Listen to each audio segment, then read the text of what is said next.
Good day, everyone, and welcome back to another edition of Senator Witkos' Veterans Corner. I'm very proud and honored to be in one of my favorite towns, the town of Simsbury, in the home of E6 Tech Sergeant John Romano. John, welcome to the show and congratulations. Thank you. Thank you for having me. It's a pleasure to be here, and thank you for your service to your country. You're welcome. So I want to go back now. What branch of the service did you serve in? In the United States Air Force. Why the Air Force? Well, growing up, all my friends and I, we all had different loves of different branches. We all actually couldn't wait to get into the military. My first love was always flying, the Air Force, and I just loved everything about it. So my desire was that I was going to be going into the Air Force, and that who knows, maybe one day I would be behind the plane.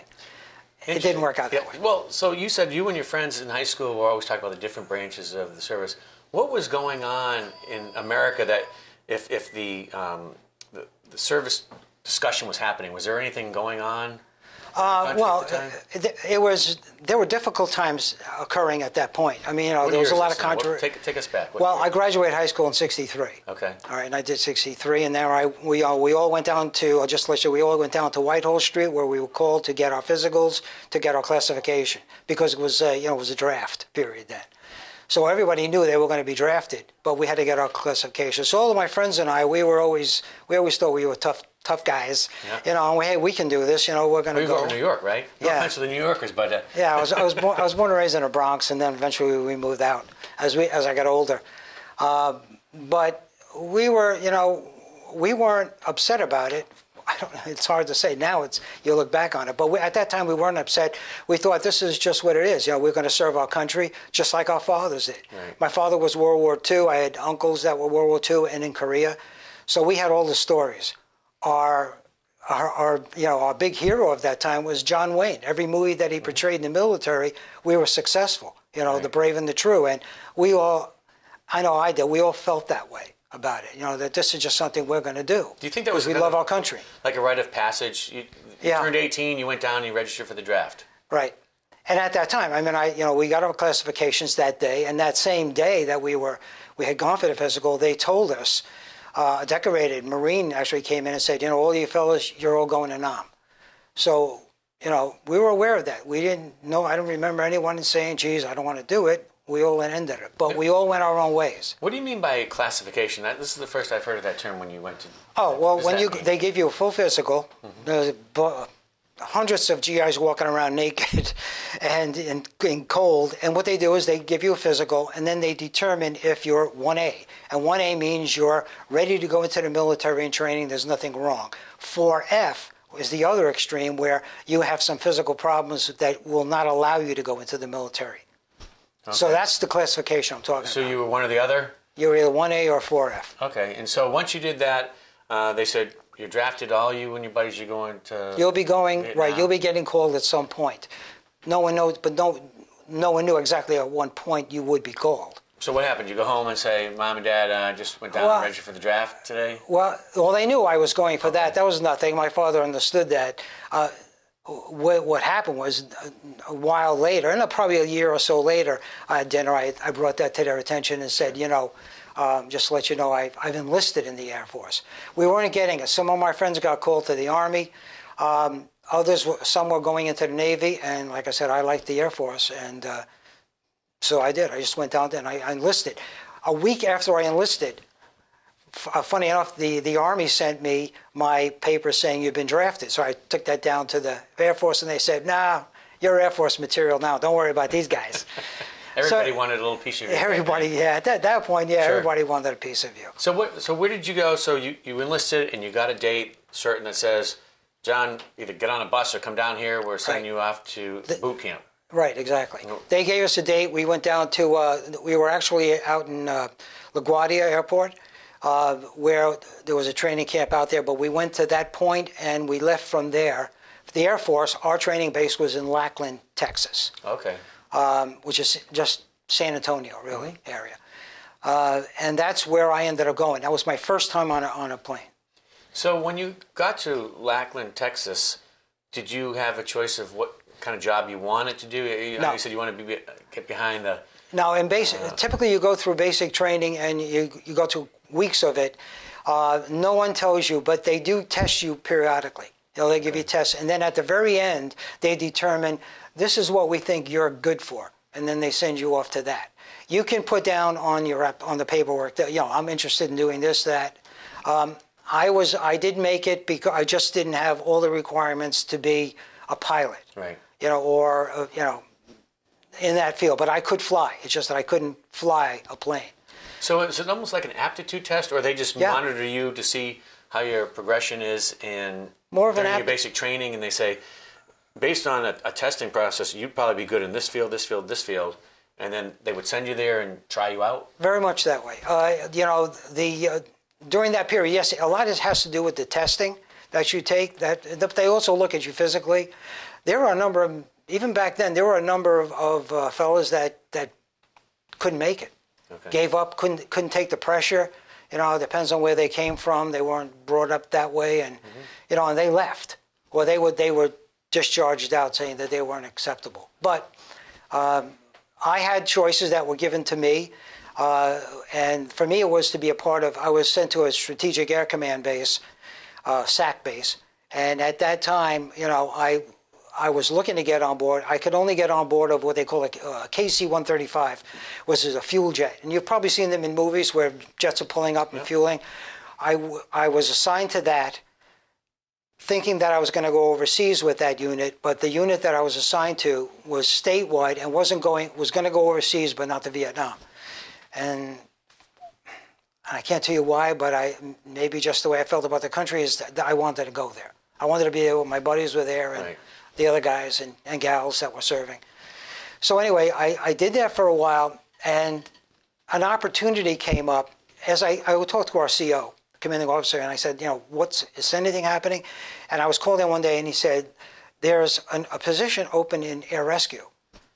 And at first I didn't know what it was. I looked into it and I said, yes, I'm interested. So I tried out for air rescue, and I was accepted, and I went through heavy training in that. It's not like SEAL training, which is really intense, but it was intense enough because in an air rescue, definitely going to Vietnam, you had to be in physically pretty decent shape, and because you were going to be handling people, you were going to be handling other soldiers, that were in worse shape or needed some help. So anyway, I went through that whole process. I got assigned, and I was sent to Vietnam. When you said that to me, I just got a vision of a helicopter in my mind, and I don't know if it's because of watching I didn't serve in the military, but watching movies or MASH, where they would go out and they would get the injured and bring them back. Is that similar to when you're saying air rescue? Yes, it's similar to that, except those helicopters were smaller. I flew on a HH-3C, which is a Sikorsky-made helicopter. In country, it was called the Jolly Green. At the same moment in time, the big choppers, affectionately known as the Jolly Greens, are on their way with A-1Es for their protective escort. Their object is to stay as close as possible to the target area, so that if a pilot in one of the attack planes has to hit the parachute, then they can move in to pick him up. If there's enemy ground fire, those A-1Es dive in to keep the enemy's heads down.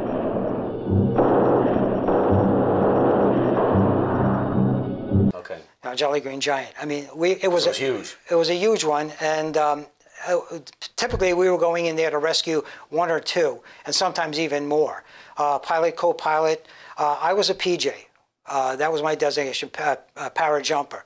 So what that meant was that I would harness up, go down, pick up the individual, treat them right there on that spot if I had to stop any kind of wound bleeding before I strapped them in and sent them back up into the ship, where there was another parajumper up there waiting to take him off, and then the harness would come back down. I would lift up and go. Now that's just one incident, but in many cases there were more than one. A lot of times there were pilots, but there were more than one. During Vietnam, there were 6,000 rescues that occurred. It sounds like a considerable dangerous job that you're really almost not repelling, but lowering yourself down in an active field of fire. My sidearm was a 45. We did. How accurate is that from 200 feet up? Not that accurate. Yeah, I mean, you have to be very accurate. But that was just to keep it, because when we were down, we didn't know what we would incur. Right. there were, when we would be called out, which was every day, sometimes twice, we get called out on a mission. We would be led in by these A-1 planes. They were prop planes. Their name was Sandies. That's what their field name. As ours were, we were just Jollies. The Sandies would go in, and they would go in low and try to draw fire.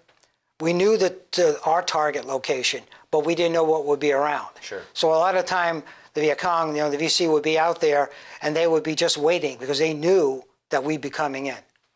And we did that. So they would go in. They really didn't get the recognition because a lot of those pilots went down because they were drawing fire, but they could also fire back. Right. So they gave us some coverage, but we also had coverage on board. We had our own weaponry, where one of the guys could fire into the fields or the trees as I was, going down. So your typical day, that you never knew where you were going to be traveling if yours was a pure rescue. So you would get, I guess, a phone call, or not a phone call, but radio transmissions from out in the field to a base, and they'd give you some coordinates, and you'd have to go out there and exactly make a retrieval.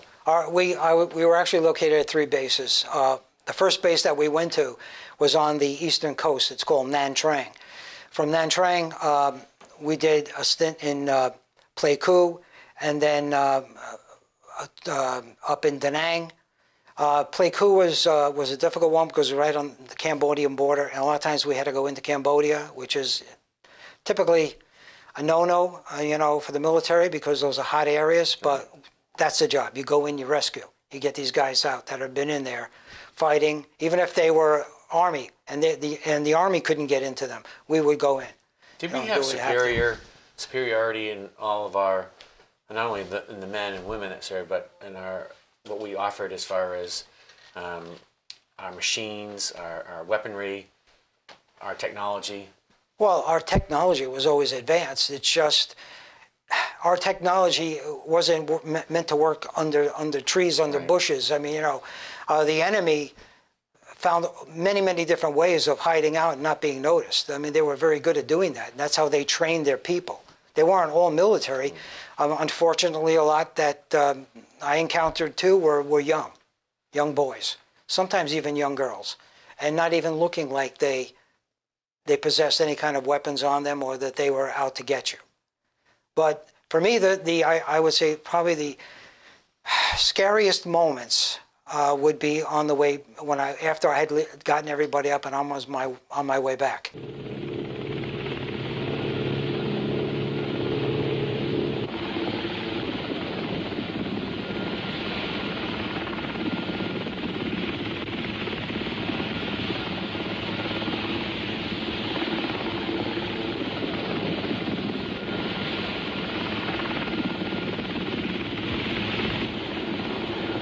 The rescue team's motto was, "That others may live."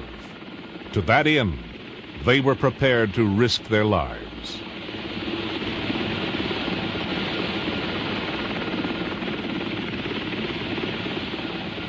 The parajumpers, the men who went down the wire to the pilot, were trained scuba divers in case the rescue took place over water. They were qualified parachutists and experts with small arms and hand-to-hand combat. They were also fully trained in first aid.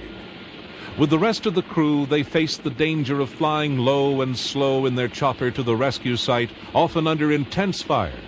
Then they left even the aircraft's limited safety to become dangling targets. That others may live. Sorry. There were parajumpers that actually were killed in action, right, on the way down or on the way up. You just don't know. So and when sad. you're down on the ground, you may need your weapon to fire back if Sure. you see them coming through the bushes, and they can't get them from above. So there's a lot of harrowing experiences that you have to deal with, that type of thing. Now, how long did you serve in Vietnam? 11 months, 21 days in country. It surely made an impact if you know exactly. I've noticed interviewing Well, veterans, they know date specific on ththings, time specific, because it has such a huge impact on your life. And for me, after 8 months, it was about 7 months. I mean, I only went to Bangkok. We shipped us out to Bangkok for R&R, and I couldn't stand Bangkok, frankly. So I returned back as soon as I could, probably within a few days. It just wasn't for me. I wanted to, I'm not trying to pat myself on the back, but that's where I felt I needed to be to do my job. Well, obviously somebody who had a stateside job and just wanted to be with his friends and get into the fight, if you will, for our country. You already showed that you had that initiative in the drive. Well, thank you. Jumper. Right. They were PJs, parajumpers. Parajumpers. I guess when I look back on it, coming home was terrible. And the reason I said I knew I lost the number of my childhood friends. Did make it back. I did make it back. I mean, being the last mission that I was on, I was hooking back to leave, and our pilot just lifted off quickly and snapped me. I went back down, but I had already then pulled my left leg, my back was out, and that was why, even though I was able to come out of that after weeks of R&R, they said, we can't trust you back up there. It's too difficult because I'm dealing with big men. You were on the ground in Vietnam, helping your fellow soldiers be airlifted out, and if you're the PJ, you're the last guy that gets up back up in the helicopter. Right. And so you hooked yourself up, and I guess was it just a hard jerking mechanism, and then the line. No, it's actually not a hard jerking. It's a slow lift. Okay. I mean, you're being powered up. It's just that when I was hooked, and before we were being powered up, you're locked. The harness is locked in place, and the pilot lifted quickly because there was fire. There was fire going on around us, and when he lifted quickly, I wasn't hooked in, and it snapped me. Up maybe about 5-6 feet, but it was enough of a hit, to pull my back muscles out and my leg muscles. So I was temporarily paralyzed, if you want, I call that, but my legs were numb, my back was numb, and they just didn't want to, after a while they said, okay, you can come back in, but you can't serve on the ship anymore. So that was it for me. Right. But then what happened then? From that point, I stayed. I was still over in country for a while. Then I came back to the States. I was sent up to Travis Air Force Base in Northern California, where I did some more R&R there, but I was brought into training. At that point, they were giving me an option, you to go out and everything. But because I had gained my rank so quickly from all the things that I was involved in, I opted to stay in. I might have made a career out of the service too. But things were changing. I enjoyed doing the training, but then at one point I said, no, it's just not for me. It's not exactly where I want to be for 20 years. So. And you said when you came home, it wasn't that great. Well, you got to figure, back, in the 60s, well, in the late 60s, in the 70s, I mean, the country was in turmoil. I mean, all the college students, everybody was going nuts. Everybody hated the war. Nobody wanted to be in Vietnam. Nobody wanted anything. But the worst thing for the soldiers, and I was experiencing it, and many, many others will tell you the same story, where you were basically yelled at, spit at, called names, going into airports and on planes. People gave you no, consideration whatsoever. You were just considered bad. And, and I always looked at it that, giving up my life for a while, being in harm's way for the good of freedom for people, I never felt that was wrong, but others did. And I still don't feel that was wrong. That was just something we did. I mean, we're Americans. That was what we did. We were always trying to help people out. Sure. So for me, that was the worst part. And every military, if you talk to Vietnam guys, I was even like the Veterans Hospital in Rocky Hill. I mean, I was there the other day talking to a lot of vets, just talking to them, which I'll do occasionally. They all have the same stories. They hated coming home at that point because they were treated so badly. And I'm not saying about the government. I'm talking about the people, the young people. My father was different. My father was furious with everybody around. Right. He wanted to beat up everybody he saw because he felt, my son did his job. All my buddies' sons did their jobs, and this is how you treat them? Because they weren't treated like that coming home from World War II, or even Korea, for that matter. Well, I tell you, number one, I've heard from the veterans, you're all brothers and sisters no matter which unit you served in or which Correct. conflict or which war, you're a veteran. Right. And I'm glad to see that our countries recognize the value in the lives that some veterans have put on their line and have lost to defend Right. the liberties and freedoms that we enjoy today. There's certainly that type of reception is long gone, which is the spitting and the fighting and the baby killing and all that. I mean, I think if you walk down the street today and the parades and things, people embrace you and say thank you for your service, and that's why we're here today to recognize you and thank you for your service. I noticed you have a couple little pins on your lapel. I know the top one is the American flag. American flag. This is a small pin, but we have a larger one. It's called the Maltese Cross, which is symbolic of the veterans of foreign wars. And that's just something we all get and we all wear. And the smaller pin below it is just my Vietnam ribbon. Okay. And I just wear that. I wear that on different things, different clothing that I have. And I have a number of things. My uniform had to be, well, it was altered a little, but the other way. I mean, I was heavier, bulkier, which I had to be back then. I'm not a tall fella, but actually, as a PJ goes, you're better off not being tall. The smaller the target, the better, type of thing. But we had to be strong enough and bulk enough to deal with people that were 6 foot, 6'2", that were pilots or anybody that were wounded, because we had to be able to lift them, deal with them, and that's pretty much how that occurred. And all the ribbons come with it. But my blues, my Class A blues, I wear them at like the Memorial Day parade, flag, flags across America, Veterans Day. Sure. I can't just wear them around the street. Yeah. Other clothing I have these khakis that have symbols and things on them of pararescue and so forth. And those I can wear for fundraising events and going to VFW meetings. Show your pride of being an airman. Oh yeah, absolutely. Yeah, that's great. One of the things we always offer the veterans an opportunity to, if they wanted to pass on a message to any other veterans that are watching this, or folks that may be interested in joining the military, and to our men and women serving overseas now that can view this via the internet. If you'd like to deliver a message to them, feel free to. Well, I tell you, if I'd like to thank all of those veterans that have served our country and have done it well, both men and women. I respect all of them very much. And for anyone new who's interested in joining the military, I would say yes. I mean, joining the military and being a part of what this country does is just it's one of the greatest things you can do. And there are a lot of advantages to being in the military. It doesn't mean you're going to join and you're going to go overseas. There is no more draft, but at least gives you the opportunity to be somewhere, see different things, serve your country, and serve people around the world. So I think for any of you that are out there that are considering it, I would definitely do it. You can always try to contact me or any other vet and ask them about it, and they're going to tell you the same thing. Do it. It's the right thing to do. That's great. Thank you, John. Thank you for your service to your country and to my the state, pleasure. and for allowing me to enjoy the life that I have. Well, for everything you've done. And thank you for being out there doing this. I mean, it's great to have people come forward now and recognize us, just like they do Memorial Day parade. You get hundreds and hundreds and all over the state of people coming out to pay support to the veterans. So it's a great thing. Great. We appreciate it. Fantastic. I'm State Senator Kevin Witkos signing off for now at the United States Air Force East 6 Tech Sergeant John Romano's home. I look forward to seeing you next month on another edition of Senator Witkos' Veterans Corner.